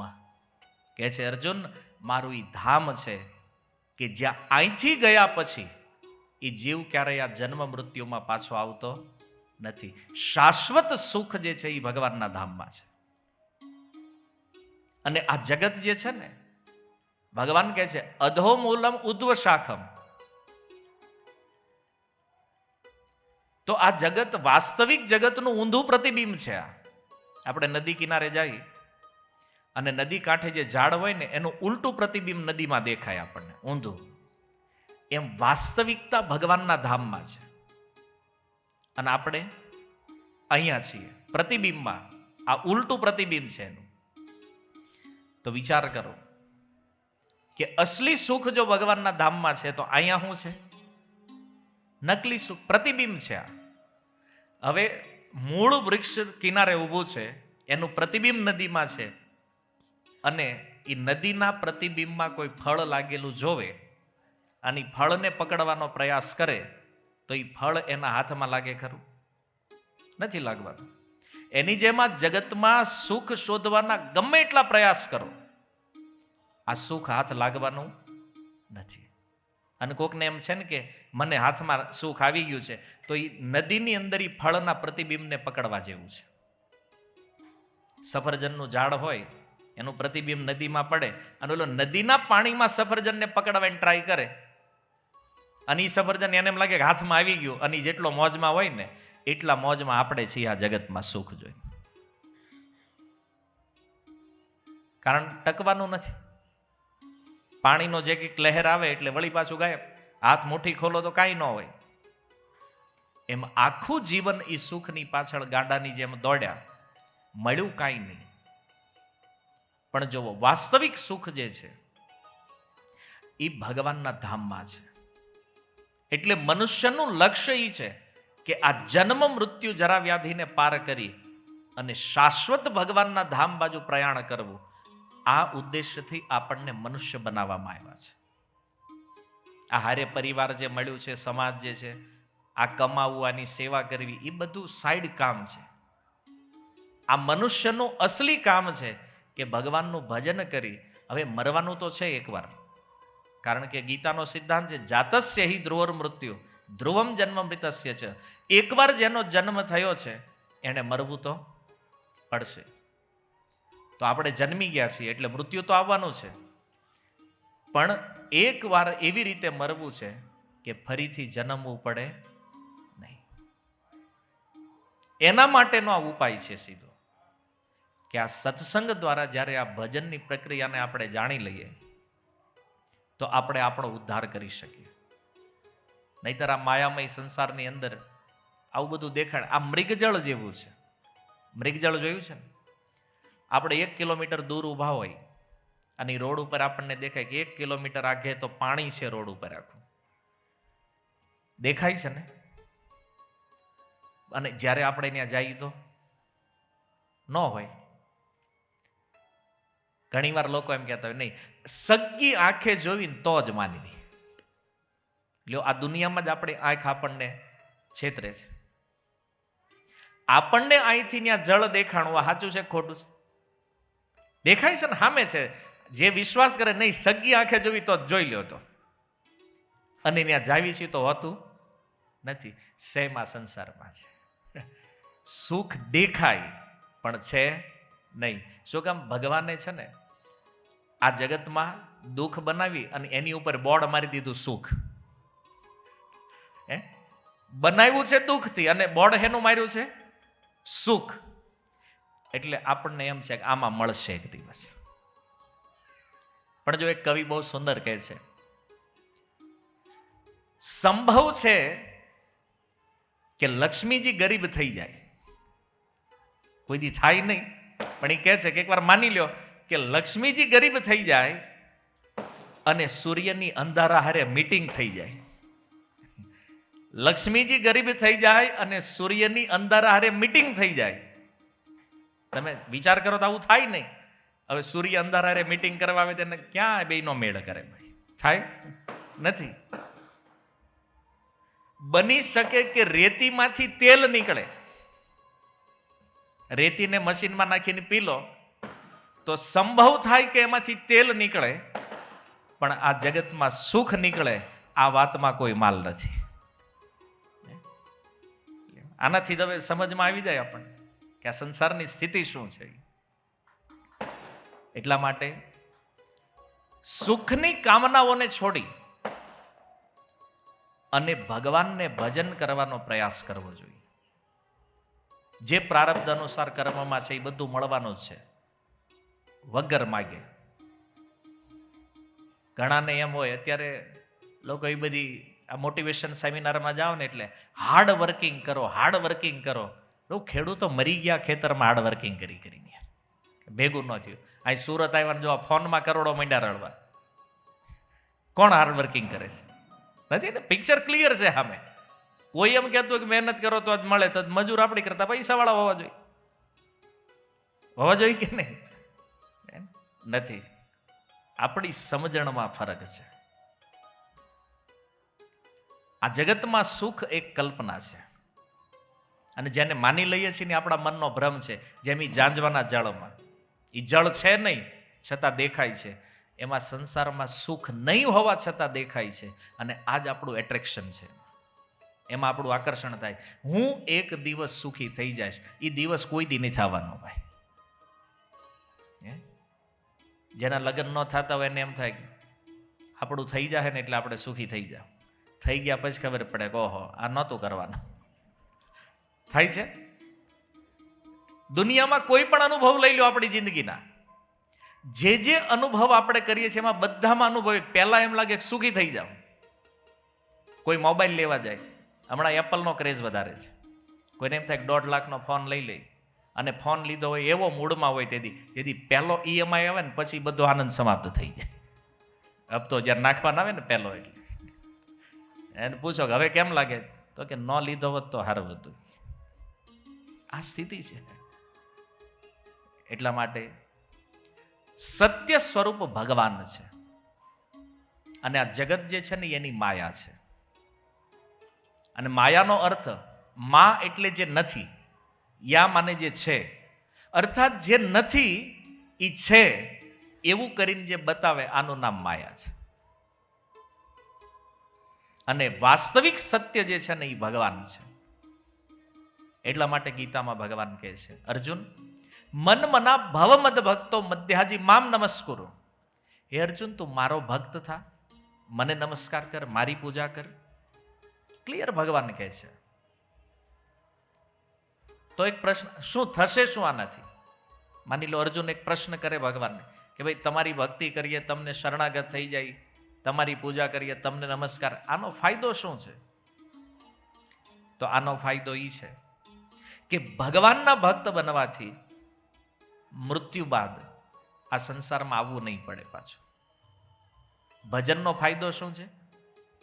તો ગીતામાં ભગવાન કહે છે કે યમ યમ વાપી સ્મરણ ભાવમ ત્યજત્યંતે કલેવરમ. જ્યારે જ્યારે કોઈ વ્યક્તિ પોતાનો દેહ ત્યાગ કરે, શરીર છોડે, અને જે ભાવનું એ સ્મરણ કરે ને, બીજા જન્મમાં એ ભાવને પામે. આ વ્યવસ્થા, આ સિદ્ધાંત છે.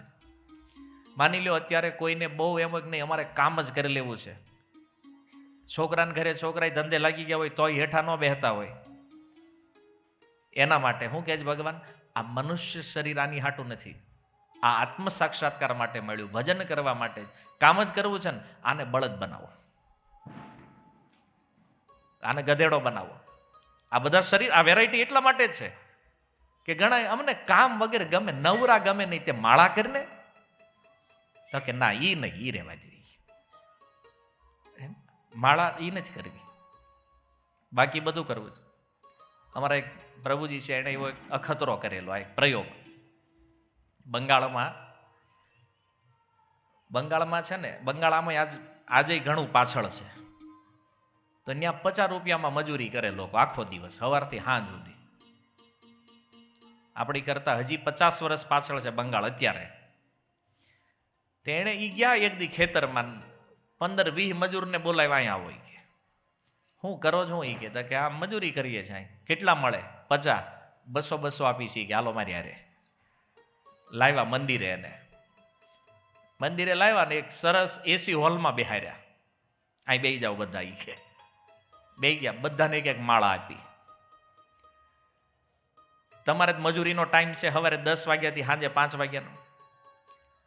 અહીંયા સાંજે 5 વાગ્યા સુધી બસ ખાલી માળા કરવાની તમારે, બધાને 200 આપી છે. તો અડધી કલાક તો બેઠા. ભાઈ પ્રભુજી કે હું આંટો મારીને આવું છું હમણાં, તમે માળા કરજો. એ કે એ પાછા આવ્યા ને તો એકય ન મળે. તો એના પ્રવચનમાં કહેતા હતા એ કે એસીમાં બેહીને 200 રૂપિયા આપીને જો ભગવાનનું નામ લેવાનું કહેવીને તો એ નથી કરવું, પણ 50 રૂપિયામાં આખો દી તડકે ન્યા હેરાન થવું છે. આ પ્રકૃતિ છે, આ રિયલ. એટલે ભજન એટલું સરળ નથી કે આજે હું તમને કહું કરવા માંડો ને કે આ બધા માળા લઈ લે. હજી આમાં ઘણા વિચાર આવું કાંઈ હોય નહીં કે ભાઈ આપણે કરતા હોય કરાય. હું કાઠિયાવાડી એટલે ઓળખું ને તમને ભાઈ. આપણા ઉત્તર શું હોય, અને કાંઈ પણ વાત તમે કરો ને શાસ્ત્રની એટલે બ્રહ્મજ્ઞાની. આપણે એમ કે ગીતામાં અમને ખબર જ છે, આ ખબર છે એટલે જ માવા મુકાતા નથી તારા ભાઈ. તને શું ખબર છે? તંબુરો ખબર છે? કાંઈ પણ કહેવી તો કે એ બધી અમને ખબર જ. આપણે કઈ ભગવાનનું નામ એ અમે લેતા જ હોય. ક્યારે સપનામાં લે ગામની કરવા સિવાય કંઈ કરતા નથી પાછા, કે અમે લેતા જ હોય. એટલે આપણે જે કાંઈ કે એ બધું કરતા જ હોય. આ બાના બધા નહીં કરવા, કેમ કાંઈ ખબર જ નથી તો શું કરે, છટકવું જ ખરું ને કંઈક ને કંઈક આમાં. પણ જો તમે સમજતા નથી કે મૃત્યુ સમયે આ બધું સ્મરણમાં આવે. જ્યારે મરવાનો સમય આવે ને, તમે કલ્પના કરો કે 10 મિનિટ પછી આપણે અહીંથી નીકળવાનું હોય. એકવાર આખી જિંદગી જ્યાંથી આપણને સ્મરણ હોય, સ્મૃતિ હોય ને, આખું જીવન આપણી સામે રિવાઇન્ડ થઈ જાય. અને મૃત્યુ સમય વિચાર શું કરે વ્યક્તિ, કે મેં અહીંયા ટાઈમ બગાડ્યો, ઓલા પણ બેઠો ત્યાં ટાઈમ બગાડ્યો, અહીંયા ફિલ્મોમાં ટાઈમ બગાડ્યો, મોબાઈલમાં ટાઈમ બગાડ્યો. આની કરતાં જો મેં ભજન કર્યું હોત ને તો સારું હતું. કારણ કે મૃત્યુ સમય સુખ તો ભજન જ આપે. ભજન જ સુખી કરી શકે. પણ ત્યારે કાંઈ આપણા હાથમાં ન હોય. મૃત્યુ સમયે બધા વ્યક્તિને આ વિચાર આવે. આવું શાસ્ત્ર કહે છે કે એકવાર તો એની આખી જિંદગી એની સામે જ્યારે પસાર થાય ત્યારે એને બધું યાદ આવે, મેં ક્યાં ક્યાં ટાઈમ પાસ કર્યો છે. પછતાવોય થાય કે આની કરતાં જો ભજન કર્યું હોત ને તો સારું હોત. પણ ત્યારે તો કાંઈ થાય નહીં, પછી તો સમય હોય નહીં.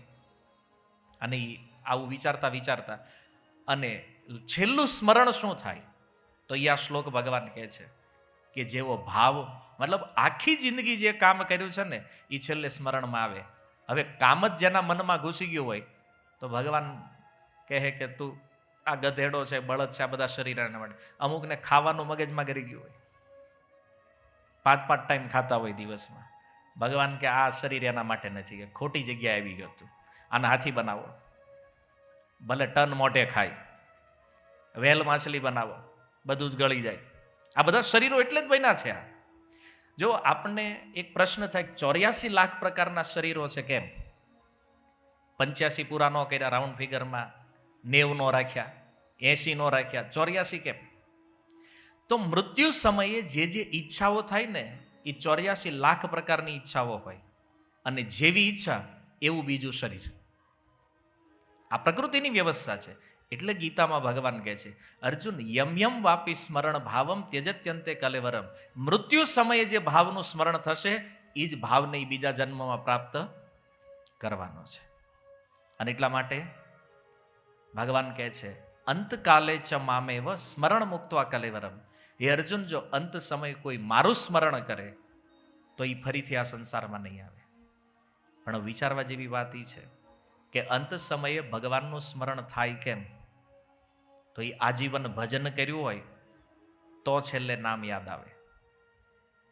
જેણે ભગવાનનું સ્મરણ જ નથી કર્યું જીવનમાં ક્યારે, એને મૃત્યુ સમય યાદ ન આવે. પછી તો આખું ઘર ખાટલો ઘેરે, જાણે ઓલા ડાકુઓ લૂંટવા આવ્યા હોય ને એવા લાગે આપણને છેલ્લે. કારણ કે એ તો પથારીમાં પડ્યા હોય અને આખું ઘર ફરતું આવી ગયું હોય. દાદા એકવાર રામ બોલો. દાદા મનમાં કે હવે જવા દો ને, તમે હક લેવા દેતા નથી, આ કે મરવાય નહીં દઈ. હવે ઓલાને બોલવું જ ન હોય. અને આખું ઘર પર દાદા રામ. પણ એ દાદો જીવતો ત્યારે ક્યાં ગયા હતા તમે? એ હાજે હારો હતો, હાલતો હતો, ત્યારે ન કીધું કે રામ બોલો એમ. અને એનથી મોટું નાટક ક્યાં છે ખબર? એનું શરીર છૂટી જાય પછી નનામી જેવી ઉઠાવે, રામ નામ સત્ય છે. કોને સંભળાવો જ ભાઈ? કોના માટે બોલે છે રામ નામ? હું તો છે એની હાટું જ. એ સાંભળતો જ નથી ભાઈ. આ ઉપાડવા વાળા છે ને, વાહે જે છે ને એની હાટું છે કે રામ નામ સત્ય. ભગવાનના નામ સિવાય જગતમાં બીજું બધું અસત્ય છે. અને જેટલા તમે વાહે વધ્યા છો ને એના માટે ઈ મરનાર વ્યક્તિ શિક્ષા આપે છે કે હું તો વયો ગયો એમ નામ ભજન કર્યા વગર, પણ તમારી પાસે જેટલો ટાઈમ બચ્યો છે ને એમાં ભગવાનનું નામ લ્યો, કારણ કે રામ નામ સત્ય છે. આ જગતમાં બીજું કાંઈ સત્ય નહીં. એ વાહેવાળા છે એની હાટું, તે એ જે બોલવાળા એને એમ કે હું તો જ એની હાટું છે. આપણી ઉપર કાંઈ લેવું જ નથી, પછી ક્યાં વાત રહી? મરી ગયા પછી ગરુડ પુરાણ બેહારે 3 દિવસ. પૂછી લો બધાને ગરુડ પુરાણ હું કામ બેહારે, કોઈને ખબર હોય તો કહેજો. ગરુડ પુરાણ એટલા માટે બેસાડે કે એમાં મૃત્યુથી લઈ અને યમરાજજીના દ્વાર સુધી પહોંચે ને જીવ, એની યાત્રાનું વર્ણન છે. કેટલું કષ્ટ છે, કેટલું દુઃખ છે, કેમ કરીને ત્યાં પહોંચે છે. તો અહીં પાછળ જે બેઠા છે ને એને ખબર પડે કે આજ માર્ગે આપણે એક દિવસ જવાનું છે. એ એને સમજાવવા માટે તે ઓલા આવીને પાછા ન્યા કહેતા હોય કે હા ગરુડ પર તો કે વયો ગયો એની હાટું બહુ મોક્ષ ભાગવત પુરાણ કરે, ગરુડ પુરાણ નહીં. એ પાછળ જે રહ્યા છે એને સાવચેત કરવા માટે છે કે તમે આ જે બધા કામ ધંધામાં પડ્યા છો થોડાક સતર્ક થઈ જાઓ. આ મૃત્યુ રાહ જોવે છે, હું તો વયો ગયો, તમારી વારી છે હવે. આ બધી સતર્કતા માટે આ વિધાનો બન્યા છે. અને આપણે એમ માનવી છીએ કે આ વયા ગયા એની હાટું છે. આપણું મન આ સ્વીકારાય નથી કરતું કે આ બધી શિક્ષાઓ આપણા માટે બની છે. પણ જો અંતિમ વાત એ છે સત્ય કે રામ નામ સત્ય છે. ભગવાનના નામ સિવાય આખું જગત અસત્ય છે. ભગવાન એકમાત્ર સત્ય છે. અને એટલા માટે જો આપણે બધા ઘર સંસારવાળા લોકો છીએ, આપણી પાસે વ્યવહાર છે, ધંધો છે, અને એમાં પણ રહી અને આપણે મુક્ત થવું હોય ને તો આપણા માટે સીધો ઉપાય ભગવાનનું નામ છે. શ્રીમદ ભાગવતનો અંત કરતા શ્રી સુખદેવજી કહે છે, નામ સંકીર્તનમ યસ્ય સર્વ પાપ પ્રણાશનમ પ્રણામો દુઃખ શમન. આ જગતના બધા દુઃખથી જો મુક્ત થવું હોય એણે કળિયુગમાં ભગવાનના નામનો આશ્રય લેવો જોઈએ. ભગવાનના નામ સિવાય બીજી કોઈ ભક્તિ કરવા જેવી જ નથી. કળિયુગમાં કોઈ એમ કે ભક્તિ કરો, ભજન કરો, પ્રશ્ન થાય ને ભજન એટલે શું? કળિયુગમાં એક જ ભજન છે, ભગવાનનું નામ સંકીર્તન. બીજું કાંઈ કરવાની જરૂર નથી અને બીજું આપણીથી કાંઈ થાય એમાંય નથી. હવે તમે અહીં બેઠા છો ને એમ કહો હજી કલાક આંકવાનું છે આપણે, તો ઘણા વચમાં બે ગયા કે માર્યા આવી ગયા આપણે. એ કે હારું એક તો પગમાં ખાલી ચડી ગઈ, પગ ફરે એમ નથી, અને આ હવે પૂરું નથી કરતા. પ્રોબ્લેમ થાય કે નહીં? તો જુઓ 2 કલાક આપણે હરખાની કથા સાંભળવામાં કેટલી વાર પગ ફેરવવા પડે, તપ થાય આપણી ને. અને ધ્યાન કરવા બેહારો તો ઉઘરાણી વાળા સિવાય બીજા કોઈ યાદ ન આવે. આંખ બંધ કરે નહીં દેખાય. આમે કેજો કોકને 50 લાખ દેવાના હોય ને કયો ધ્યાન કરે, એમ પછી એને પૂછજો શું દેખાય, તો ઉઘરાણી વાળો જ દેખાય ભાઈ. ધ્યાન એ સંભવ નથી કારણ કે મન કંટ્રોલમાં નથી. અને શાસ્ત્ર અધ્યયન તો કે હવે એ તો સ્કૂલમાં નહોતું વાંચ્યું, કે આ ક્યાં વાંચવી, ઘણામાં છટકી જાય. આપણે કે ગીતા નિહાળે ગયા તો એ વાંચ્યું નથી, કે આમાં શું વાંચવું, આવું થાય ને.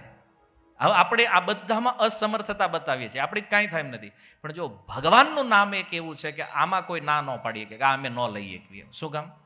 જો આનો કોઈ નિયમ નથી કે ભાઈ સવારે જ લેવું, બપોરે જ લેવાનું, સાંજે ન લે, નહીં. 24 કલાકમાં એની ટાઈમ. ભગવાનના નામ માટે કોઈ નિયમ નથી. સત્રાર પિતા નિયમિત સ્મરણે ન કાલ. કોઈ જ નિયમ નથી કે ભાઈ આપણે નાઈ લીધું હોય તો જ નામ લેવાય, નાયા વગર ન લેવાય, નહીં. વ્યક્તિ પવિત્ર હોય કે અપવિત્ર હોય, કોઈ પણ અવસ્થામાં જો ભગવાનનું નામ લે તો એ પરમ પવિત્ર થઈ જાય. નાયા વગેરે તે ભગવાનનું નામ લેવાય. પછી એવું નહીં બેઠા બેઠા જ લેવાનું, બેઠા બેઠા લ્યો, હુતા હુતા, ઊભા ઊભા, કામ કરતા કરતા, કોઈ પણ રીતે નામ લ્યો. આ નામ કામ કરે છે. એટલે કળિયુગનો યુગ ધર્મ છે હરિનામ. સુખદેવજી કહે છે કલો તદ હરિ કીર્તનાદ. કળિયુગમાં મુક્ત થવું છે તો એક જ ઉપાય છે, ભગવાનનું નામ. ગોસ્વામી તુલસીદાસજીને પૂછો રામાયણમાં, તો એણે પણ કીધું કળિયુગ કેવલ નામ આધાર. કળિયુગમાં બીજો કોઈ આશ્રય નથી. ભજનનો અર્થ કળિયુગમાં છે ભગવાનનું નામ લેવું. અને જો 24 કલાક આપણને ભગવાને આપ્યા છે, એમાંથી આપણે 8-10 કલાક તો ધંધામાં આપી દઈએ છીએ, 7-8 કલાક હુવામાં આપી દઈએ છીએ. બાકીનો જે ટાઈમ હોય તો એમાં કંઈક વ્યવહારને આતે કરીએ છીએ. ખાલી થોડો એવો સમય, 15 મિનિટ, અડધી કલાક, કલાક, જેની પાસે જેટલો સમય છે, ભગવાનનું નામ જપ કરવાનો અભ્યાસ કરો. કારણ કે આ નામ જ આપણો ઉદ્ધાર કરીએ કેમ છે. બાકી તમે જે કરો છો કરો. જો ભક્ત બનવાનો અર્થ એ નથી કે તમારે આ કામ ધંધો બંધ કરી દેવાનો, ફેક્ટરીઓને તાળા મારી દેવાના, અને આવું તમે કરો એમાંય નથી. બરાબર? આ મને નહીં, ભગવાનને ખબર હતી કે આપણા ધંધો તો મૂકવાના નથી, અને ધંધો મૂકવાનો થતોય નથી. કારણ કે એવું કોઈ કે આપણા મગજમાં ખોટું ફસાવી દીધું છે કે ભાઈ ભજન કરવું હોય તો બધું છોડી દેવું પડે. કોઈ જરૂર નથી. ભજન કરવા માટે આપણા 24 કલાકમાંથી થોડોક સમય આપણે ભગવાનને આપવાનો છે. આપણે છોડવાનું કાંઈ નથી, કેવલ કૃષ્ણ સાથે જોડાવાનું છે, કનેક્ટ થવાનું છે બસ. આપણા જીવનમાં કમી ભગવાનની છે, અને ભગવાનને જીવનમાં એન્ટર કરશું એટલે આપણું આ અપૂર્ણ જીવન જે છે ને એ પૂર્ણતાને પ્રાપ્ત કરી લેશે. અને નામ જ આપણું કલ્યાણ કરે એમ છે. તો હરે કૃષ્ણ મહામંત્ર જે છે, આ મહામંત્રનો જપ કરો. તમને એમ થાય કે ભાઈ આ કેમ, તો જો મગજ ખોટું ન દોડાવતા ક્યાંય. એ કે આ ઇસ્કોન વાળા છે એટલે પછી હરે કૃષ્ણ જપવાનું કહે, કાલ બીજા આવે ત્યાંનું કહે. ઘરનું મેન્યુફેક્ચરિંગ નથી. આ હરે કૃષ્ણ મહામંત્ર યજુર્વેદના કલિસંતરણ ઉપનિષદમાં આપવામાં આવેલો મંત્ર છે કે કળિયુગની અંદર કોઈને કળિયુગના દોષોથી મુક્ત થઈ અને આ સંસારથી મુક્ત થઈ ભગવાનના ધામને પ્રાપ્ત કરવું હોય તો એણે આ હરે કૃષ્ણ મહામંત્ર, આ 16 શબ્દના મહામંત્રનો જપ કરવો જોઈએ. આ વેદ આજ્ઞા છે. વેદોમાં મહામંત્ર એક જ છે અને એ હરે કૃષ્ણ મહામંત્ર છે. બાકી બધા મંત્ર છે અને એમાંથી કોઈ મંત્ર આપણે કામનો નથી. તમને એમ થાય એવું કેમ? એટલા માટે કારણ કે એમાં ક્વોલિફિકેશન જરૂરી છે અને જે ક્વોલિફિકેશન આપણી અંદર છે નહીં. વેદ મંત્ર જપવાની ક્વોલિફિકેશન છે ઉપનયન સંસ્કાર થયેલા હોવા જોઈએ. તો અહીંયા જે બેઠા એમાંથી કોઈના ઉપનયન થયા છે? નથી થયા કોઈના. તમે ના ન તો દેખાય છે ને કોઈના ઉપનયન નથી અહીંયા. બરાબર છે. એટલે વેદોના મંત્ર બધા સત્ય છે પણ એ કોઈ મંત્રને જપ કરવાની ક્વોલિફિકેશન આપણી અંદર નથી. ઉપનયન વગર વેદનો કોઈ મંત્ર જપ નહીં કરી શકાય. પણ આ કળિયુગના જીવો માટે ખબર હતી કે ભાઈ કળિયુગની અંદર લોકોમાં આ બધા સંસ્કારોની કમી હશે અને એટલા માટે બ્રહ્માજીએ આ ઉપાય આપ્યો કે આ હરે કૃષ્ણ મહામંત્ર, આ 16 શબ્દનો જે મહામંત્ર છે, ઇતિ ષોડ ષટકમ નામ નામ કલો કલ્મશ નાશનમ, આ 16 શબ્દના મહામંત્રનો કોઈ આશ્રય લે તો એ જીવ કળિયુગના દોષોથી મુક્ત થઈ અને ભગવાનને પામી જાય. ભલે એનામાં ગમે એટલા દોષ હોય. આપણે ન કરી વિચાર ખરું આપણને કેમ ભગવાન મળે? કેમ પાડોશી નથી મળતા? એ કે આપણને ભગવાન, આપણે અંદરથી વિચાર ખરું મને મળશે ભગવાન? હા, આ શાસ્ત્રની ગેરંટી છે. તમારી અંદર ગમે એવા દોષ હોય પણ જો ભગવાનના નામનો આશ્રય લેશો તો એ નામ તમને તારી દેશે. આપણને રોગ થાય અને આપણે દવા લઈ, આપણી અંદર સામર્થ્ય નથી રોગ મટાડવાનું, પણ દવાની અંદર તો સામર્થ્ય છે ને કે દવા જેવી આપણી અંદર જાય તો એ દવા રોગને દૂર કરશે. એમ આપણને જે ભવરોગ લાગ્યો છે આને ભગવાનનું નામ જ દૂર કરી શકે એમ છે. પછી બીજો પ્રોબ્લેમ આવશે સંપ્રદાયનો. અમે તો આમાં નથી, તો તમે ગમે એમાં હોવ એની યારે કોઈ વાંધો નથી. વેદ કોઈ સંપ્રદાયના પ્રાઇવેટ નથી. વેદ સંપૂર્ણ માનવ જાતિનું જ્ઞાન છે. સંપૂર્ણ વૈદિક સનાતન ધર્મના આ મૂળ ગ્રંથો છે વેદ. અને એ વેદ ભગવાન કહે છે કે આ મહામંત્ર જે છે એ જ કામ કરવાનો છે કળિયુગમાં. એટલા માટે તમે ભગવાનના જે સ્વરૂપને માનતા હોય, તમે હરે કૃષ્ણ મહામંત્ર જપશો પણ તમે રામ તમારા ઈષ્ટદેવ છે તો તમને રામની જ પ્રાપ્તિ. આ મંત્ર જે ઈષ્ટદેવ છે ઈષ્ટદેવ સુધી પહોંચાડી દે એવું સામર્થ્ય છે આ મંત્રની અંદર. એટલે કોઈ સાંપ્રદાયિક દ્વેષ ભાવના રાખ્યા વગર એક લક્ષ્ય વિચારો કે મુક્ત થવું છે તો હરે કૃષ્ણ મહામંત્ર જપો. આ કોઈ સંપ્રદાયનો, સંસ્થાનો કે પરંપરાનો પ્રાઇવેટ મંત્ર નથી. આ વેદ મંત્ર છે અને મનુષ્ય જાતિના કલ્યાણ માટે બ્રહ્માજી આનું પ્રાગટ્ય કર્યું છે. તો તમારા મનમાં જો એવી ઈચ્છા હોય કે ભાઈ આપણે નીકળવાનું તો છે જ, આપણે જો આપણું આત્મકલ્યાણ કરવું છે તો ભગવાનના નામને જપવાનો એક સંકલ્પ કરો અને નામ જપ કરી અને આ મનુષ્ય દેહ જે મળ્યો છે આને સાર્થક બનાવો. હરે કૃષ્ણ. શીલ પ્રભુપાદ કી નિતાય ગૌર પ્રેમાનંદે.